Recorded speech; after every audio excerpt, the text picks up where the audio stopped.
E uma nação não evangelizada começa a ter chefes desse jeito, aprovando a morte, legalizando a morte e negando a vida. Nós pedimos ao nosso Deus misericórdia, sim, para o Brasil e para os chefes, para as autoridades que dirigem essa pátria. Que não venha para o Brasil, e aqui eu digo a desgraça que já veio para outros países, com decreto de leis deste tipo. O nosso Brasil é terra de Santa Cruz. E todos nós precisamos ter a parresia, quer dizer, a coragem, a ousadia, a intrepidez dos apóstolos para obedecer mais a Deus do que aos homens. E os nossos chefes, aqueles que nós mesmos acabamos elegendo, sejam homens tementes a Deus, obedientes à nossa Constituição, que é a nossa lei magna. E não façam esse absurdo para o Brasil, que é terra de Santa Cruz. Uma das coisas que primeiro causa escândalo na sociedade hoje é você dizer que você é católico. Se você diz assim, eu sou católico, isso causa um escândalo, uma admiração. Como é que pode? Você católico? Essa religião aí, retrógrada. Como se na sociedade pós-moderna não se pode existir essa religião. Porque ela vai contra os princípios dessa sociedade pós-moderna. Ela vai contra, então causa um escândalo. A ideia socialista é a seguinte: nós estamos numa sociedade de desiguais. Nós temos o capitalista, opressor, e o pobrezinho do proletário, o pobre, o miserável, oprimido. Nós vamos fazer igualdade. Nós vamos forçar este capitalista a se rebaixar até que finalmente estejam todos iguais. Bom, então me explica lá. Como é que você vai fazer com que o capitalista poderoso se rebaixe? Só se você tiver alguém mais poderoso do que ele. Ora, quem que vai ter mais poder do que o capitalista? O governo. Então, ao propor o socialismo, você está propondo necessariamente que uma classe ainda mais poderosa do que os capitalistas venha, seja o salvador da pátria e proporcione a igualdade. Mas eles vão ficar fora dessa igualdade. Porque senão, eles não vão ter poder para manter a pressão da igualdade. E isso que eu estou dizendo não é somente uma dedução lógica. É uma lógica como 2 e 2 igual a 4. Mas é também fato histórico. Onde quer que os socialistas chegaram ao poder, eles criaram uma nova elite, ainda mais corrupta, ainda mais opressora e ainda mais desgraçada do que os capitalistas que eles tiraram do poder. Se a ideologia socialista continuar vingando no nosso país, continuar crescendo, continuar vicejando, continuar fazendo com que este país seja cada vez mais comunista, eles irão vencer sempre. E nós iremos sempre ficar do lado do ora veja. Teremos uma elite governante cada vez mais corrupta, cada vez mais poderosa e um povo cada vez mais sonso, cada vez mais dormindo. Você pode dizer que o gigante acordou. O que eu digo é que o gigante nunca esteve tão dormente. Na verdade, acho que ele está em coma profundo.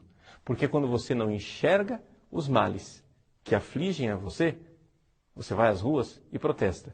Alguém mais inteligente do que você irá manipulá-lo e usar essa sua indignação como combustível para aprofundar ainda mais os nossos males. Só existe uma saída para o Brasil: jogarmos na lata do lixo da história esta ideologia macabra e assassina, chamada socialismo, que já matou milhões de pessoas ao longo desses 100 anos em que existe no mundo e continuará matando, corrompendo e fazendo mal. E é muito urgente que os jovens, que as novas gerações vejam que é importante envolverem-se ativamente, digamos, na vida política, porque às vezes eu costumo dizer, porque se os bons fogem, se os bons se demitem de lutar pelo bem comum, pois ficamos condenados a ser governados pelos piores, não é? E não pelos melhores. Só sobra o que não interessa, digamos assim. Portanto, aqui a primeira palavra era animar os jovens a perceber que servir os irmãos através da vida política é uma nobre missão. Não é? Para um cristão eu diria mesmo que é uma cruzada, porque vivemos num tempo em que existem muitos ataques à dignidade humana. De muitas maneiras, como nós sabemos, a liberdade de consciência, a liberdade de religião, à família, à vida, divórcio, aborto, eutanásia. E quem é que vai lutar e defender a dignidade destes nossos irmãos? Eu vejo pouca gente. Né? E, como eu digo, é uma grande cruzada, e é uma cruzada que não se ganha num dia, é uma cruzada cultural, mas quanto mais rápido a gente se mexer e mais convictamente nos envolvermos, mais empenhadamente, mais cedo começaremos a ver frutos. Né? Pesquisar o que os nossos irmãos estão sofrendo em outros países. Vá pesquisar. Nossa, gente, tem uma cena que me impactou esses tempos, foi na Nicarágua. Poder ver aquele bispo, que eu não sei o nome dele agora. Os policiais vindo para prendê-lo. Prendê-lo por quê? Porque ele é cristão, só por isso. Emissoras católicas sendo fechadas. Emissoras católicas fechadas. Porque tem gente que fala assim, isso é teoria da conspiração, nunca vai acontecer isso aqui não existe. Não existe? Até que alguém sente na cadeirinha e tem o poder na mão, aí você vai ver o que é. Aí você vai ver o que é. É só alguém estar na cadeirinha, cheio de poder, cheio de doideira na cabeça, com o diabo no coração, e você vai ver o que é possível acontecer. Ah, mas aqui é o povo que manda. A ilusão sua que é o povo que manda. É só sua ilusão. Vai ver um pouquinho o que está acontecendo em outros lugares.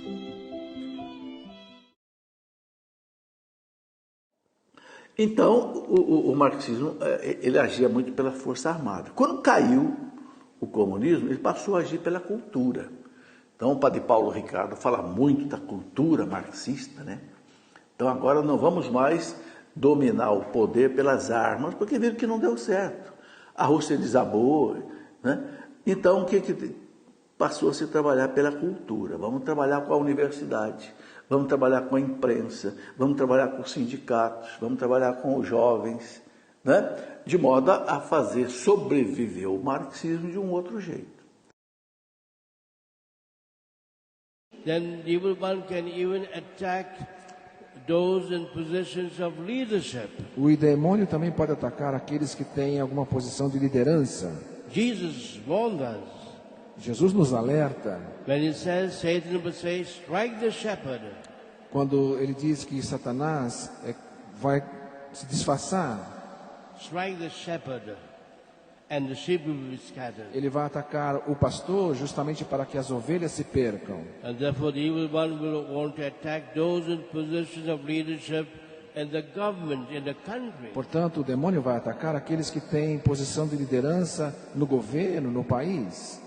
The enemy will want to attack us in every area of our human existence. O demônio quer nos atacar em todas as áreas da nossa existência humana. Sabe que hoje é moderno ser ateu. É moderno. É ensinado isso nas escolas, nos governos. Quantos países que hoje estão criando leis absurdas. Vocês observam uma coisa: quanto mais se afastam da lei de Deus, mais cria-se leis absurdas. Quantas leis para proteger o pecado? É livre. Você não pode falar nada. Isso é um absurdo. Quantas mortes. Mas em nome do quê? Em nome da liberdade de expressão. Parece, a ideia que se tem é que só Deus não tem liberdade para se expressar. Só Deus não tem liberdade para se exprimir. Obedecer a Deus e os mandamentos de Deus parece que vai contra a dignidade da pessoa. Parece que vai contra o valor da pessoa. Mas os mandamentos de Deus nós deixamos de lado. Cada vez que você não observa os mandamentos de Deus, você vai obedecer os mandamentos do demônio. Suas viagens em países da língua espanhola foram sempre politicamente incômodas. Em sua primeira viagem à América Latina, ele deixou os líderes da igreja atônitos, denunciando a liberação da teologia da libertação. A teologia da libertação mistura catolicismo com atividade marxista. Muitos na América Latina viram isso como uma forma de sair da pobreza e impotência. Mas para o Papa João Paulo isso foi contrário à missão espiritual da igreja.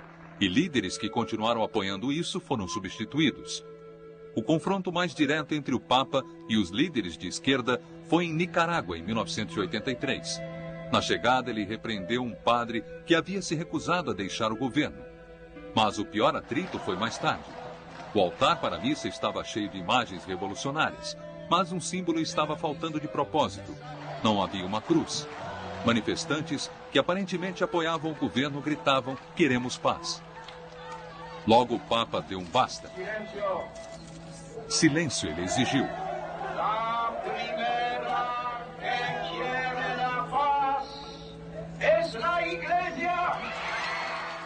A primeira que quer a paz, ele disse, é a igreja.